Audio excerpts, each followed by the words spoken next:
nombre es Javiera Contreras, soy residente de primer año de psiquiatría infantil y hoy les voy a hablar sobre epilepsia y conducta. En esta presentación una breve introducción sobre algunas generalidades de epilepsia, la comorbilidad psiquiátrica, alteraciones conductuales relacionadas a epilepsia, las conclusiones y las referencias. Entonces, la epilepsia fue redefinida en el año 2014 por la Liga Internacional contra la Epilepsia, dejándola como una enfermedad cerebral que puede ser definida por la presencia de cualquiera de estas tres circunstancias, al menos dos crisis no provocadas o reflejas separadas por más de 24 horas, una crisis no provocada o refleja y la probabilidad de presentar una nueva crisis dentro de los 10 años siguientes similar a la situación anterior a esta, con una recurrencia de al menos el 60%, y tener el diagnóstico de un síndrome de epilepsia. Se incluyó en esta definición, además, a diferencia de las versiones anteriores, cuando se considera que la epilepsia está resuelta, y esto es cuando una persona con un síndrome epiléptico dependiente de la edad ha superado la edad correspondiente al síndrome, o bien cuando una persona permanece 10 años sin crisis y en los últimos 5 años no ha utilizado farmacoterapia. Esta es la nueva clasificación del año 2017, en la que son los mismos conceptos que manejamos habitualmente, pero se distribuyen de esta manera según la forma de inicio, cuando el inicio es focal, según el nivel de conciencia, y si las manifestaciones son del tipo motores o no motores para cada una de las categorías. Entonces, se dice que hay 50 millones de personas en el mundo que padecen epilepsia, que corresponde entre el 2 y el 3% de la población. De esta población con personas con epilepsia, el 80% vive en países de ingresos bajos y medianos, significa el 0,5% de la carga mundial de enfermedad y el 0,7% de la carga a nivel latinoamericano. De estas personas con epilepsia, el 75% recibe el diagnóstico antes de la adolescencia, y es en esa edad, entre los 5 y los 14 años, en que se encuentra la tasa de carga de enfermedad más alta. El riesgo de muerte prematura en personas con epilepsia es hasta 3 veces mayor que en la población general, y eso es importante, como veremos más adelante en la presentación.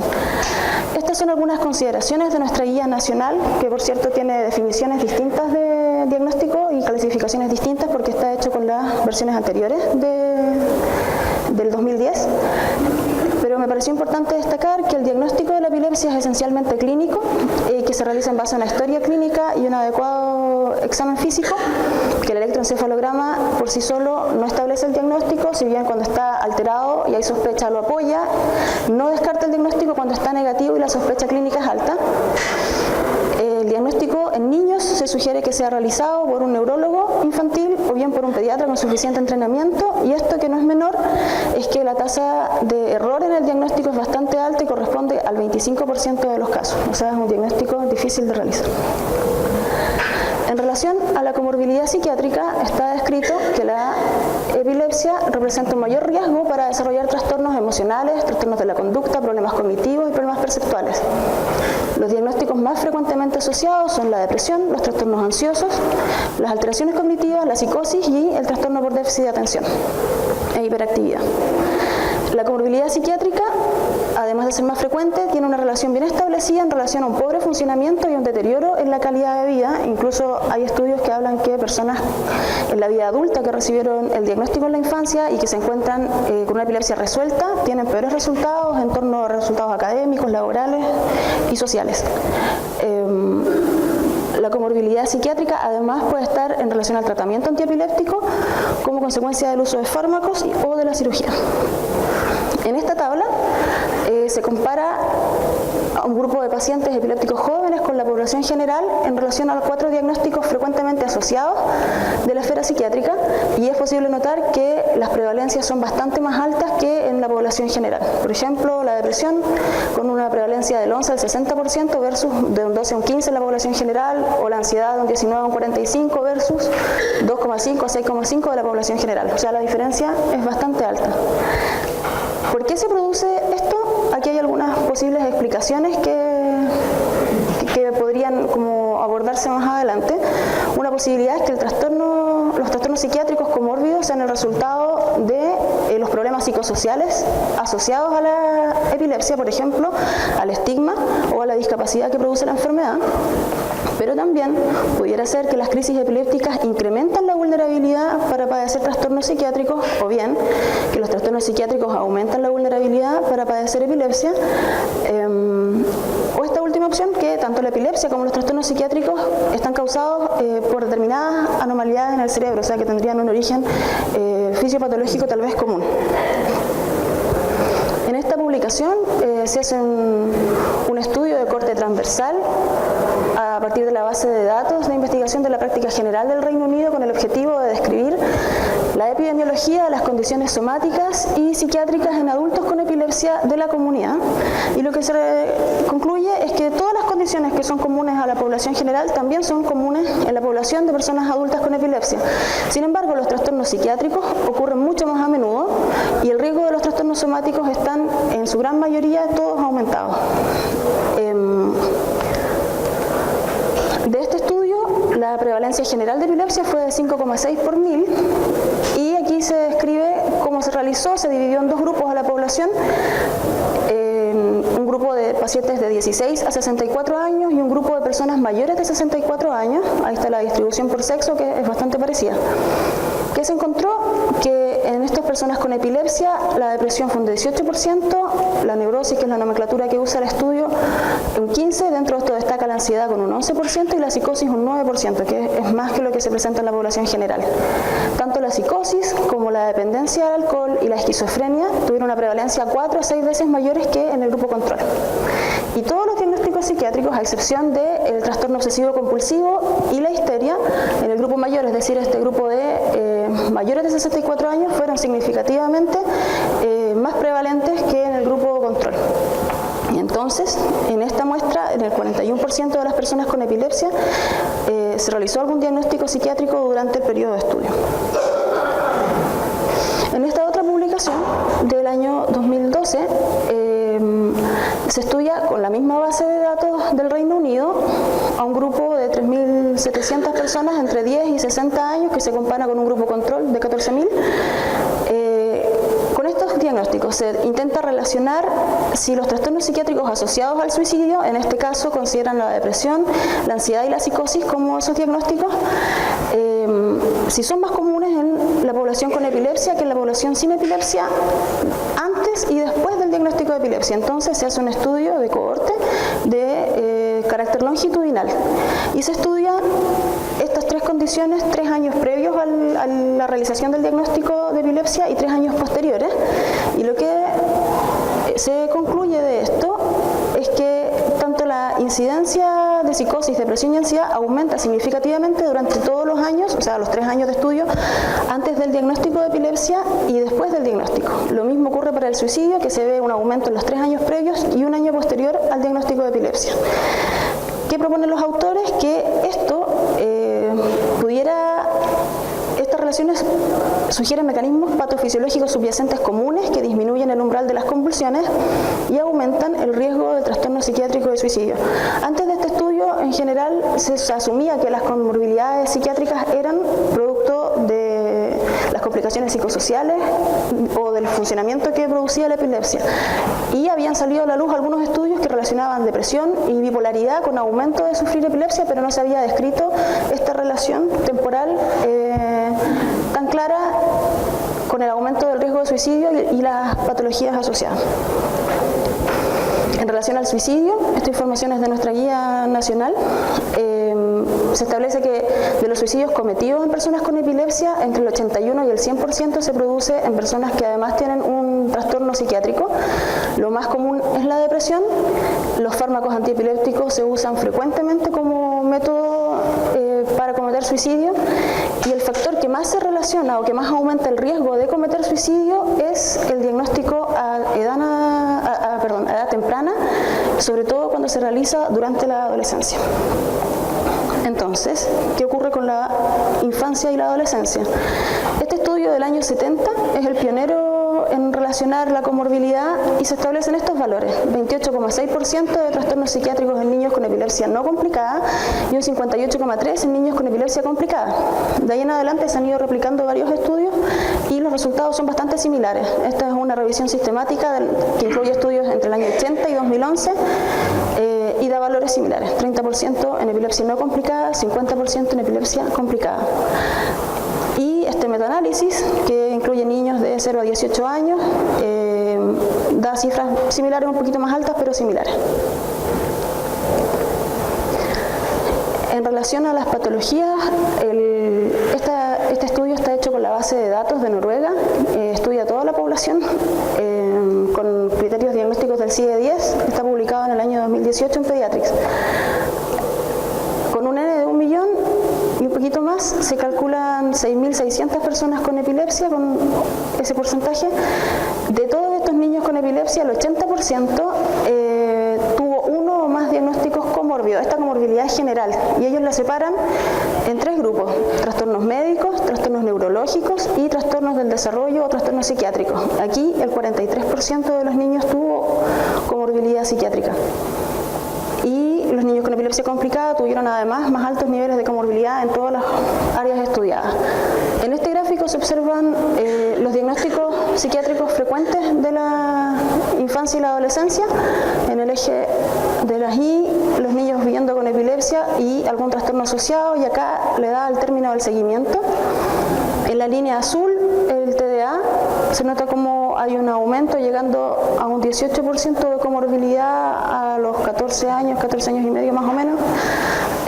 Los trastornos de la conducta y las emociones de la infancia, en la línea roja, también hay un aumento en función de la edad, en línea punteada la ansiedad y en morado depresión.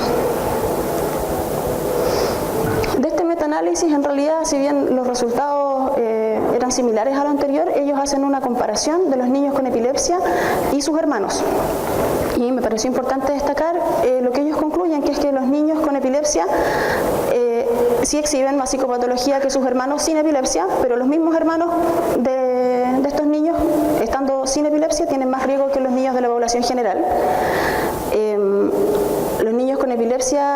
Los hermanos de niños con epilepsia crónica tienen un mayor riesgo de desarrollar psicopatología que los hermanos de niños con epilepsia de reciente inicio. Entonces pareciera que la temporalidad o la cronicidad de la epilepsia también aumenta el riesgo de tener psicopatología en los hermanos. La crítica o la actitud crítica de los padres se relaciona con trastornos de conducta y conducta antisocial en los niños con epilepsia, mientras que la aceptación de los padres se asocia con menores niveles de problemas de conducta externalizante. Y el desarrollo y mantenimiento de la psicopatología en niños con epilepsia puede verse influido por factores familiares, por ejemplo, por el aumento del estrés parental. En este estudio, de 114 niños de edades entre 5 y 16 años, se evalúan el ánimo, la conducta, el lenguaje y la inteligencia, y se encuentra lo mismo que se ha visto en todos los otros estudios, que el 60% de los niños tiene un diagnóstico psiquiátrico, esta vez con criterios de CM4, pero lo que llama la atención es que de este grupo, el 60% con comorbilidad, además, menos del 30% o el 30% recibió algún tipo de intervención en salud mental, o sea que a un 60% aproximadamente desatendido. Y esta situación de no recibir atención ni cuidado en salud mental se asocia más bien con tener una edad menor, con tener padres con menor educación, un limitado número de fármacos antiepilépticos, o uno o ninguno en el tratamiento, y un mayor CI verbal. Y los niños con crisis primaria generalizada son los que tienen menos probabilidad de recibir tratamiento. Los autores entonces concluyen que se demuestra que hay una necesidad no satisfecha en salud mental, y se llama a que los padres y los médicos estén conscientes de las necesidades de los niños, en especial si presentan alguna de estas condiciones que nombré anteriormente. ¿Qué ocurre entonces con la epilepsia y las alteraciones conductuales? Bueno, se ha visto que en epilepsia hay mayores tasas de problemas conductuales que los niños que padecen otras enfermedades crónicas, por ejemplo, niños con diabetes tipo 1. No se sabe bien por qué ocurre, pero se asume que esto parte después de que se realiza el diagnóstico, y estas son algunas de las razones que pudieran explicar esta relación. Por ejemplo, que el efecto de las crisis tiene en sí misma una alteración en la conducta, que los fármacos pudieran alterar la conducta, que hay en los casos de déficit de adaptación a la enfermedad por parte del niño y la familia, o bien que hay una disfunción neurológica que supone tanto la aparición de las crisis como los problemas conductuales.